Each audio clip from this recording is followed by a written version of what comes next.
கடந்த 3 மாதங்களுக்கு முன்பாக திறந்து வைக்கப்பட்ட பெண்ணையாற்று பாலம் சுவடில்லாமல் அடித்துச் செல்லப்பட்ட காட்சிகள்தான் இவை.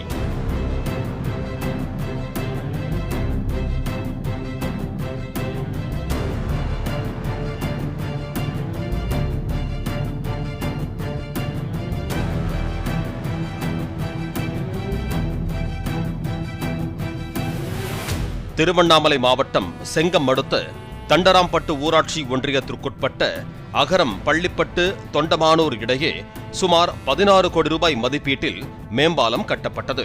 கடந்த 3 மாதங்களுக்கு முன்பாக பொதுப்பணி மற்றும் நெடுஞ்சாலைத்துறை அமைச்சர் ஏவ வேலு புதிய பாலத்தை திறந்து வைத்தார். பாலத்தை சுற்றுவட்டார மக்கள் பயன்படுத்தி வந்த நிலையில் கடந்த 3 தினங்களாக சாத்தனூர் அணையில் இருந்து திறக்கப்பட்ட உபரி நீர் அந்த பாலத்தை மூழ்கடித்து சென்றது. வெள்ளம் வடியத் தொடங்கிய நிலையில் பாலத்தை காணவில்லை.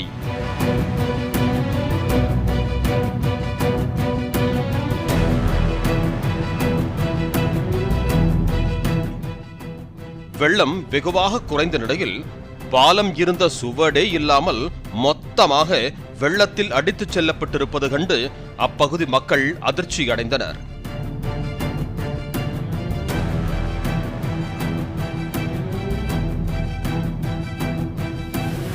வெள்ள காலங்களில் பொதுவாக பாலத்தின் கரை பகுதிகளில் மண் அரிப்பு ஏற்பட்டு உடைப்பு ஏற்படுவது வழக்கம். ஆனால் வழக்கத்திற்கு மாறாக மத்திய பகுதியில் ஒற்றை தூண் கூட நிற்காமல் அனைத்தும் சரிந்து புதிய பாலம் அடியோடு இழுத்துச் செல்லப்பட்டிருப்பது பாலத்தின் தரத்தின் மீது சந்தேகத்தை எழுப்பியுள்ளதாக அப்பகுதி மக்கள் தெரிவித்தனர்.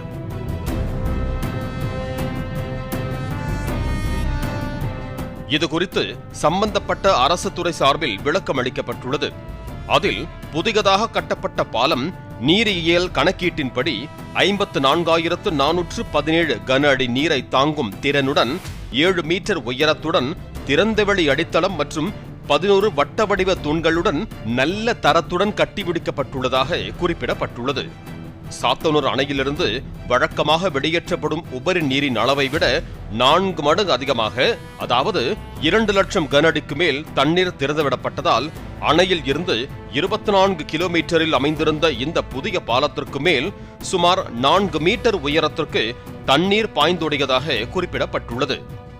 நீரின் வேகம் அதிகரித்து ஓடியதால் இப்பாலம் பெரும் சேதமடைந்து போக்குவரத்து தடைபட்டுள்ளதாகவும், சேதமடைந்த பகுதியை ஆய்வு செய்து மீண்டும் பாலத்தை சரி செய்ய உரிய நடவடிக்கை எடுக்கப்படும் என்றும் உறுதியளிக்கப்பட்டுள்ளது. பாலிமர் செய்திகளுக்காக செங்கம் செய்தியாளர் செல்வகுமார்.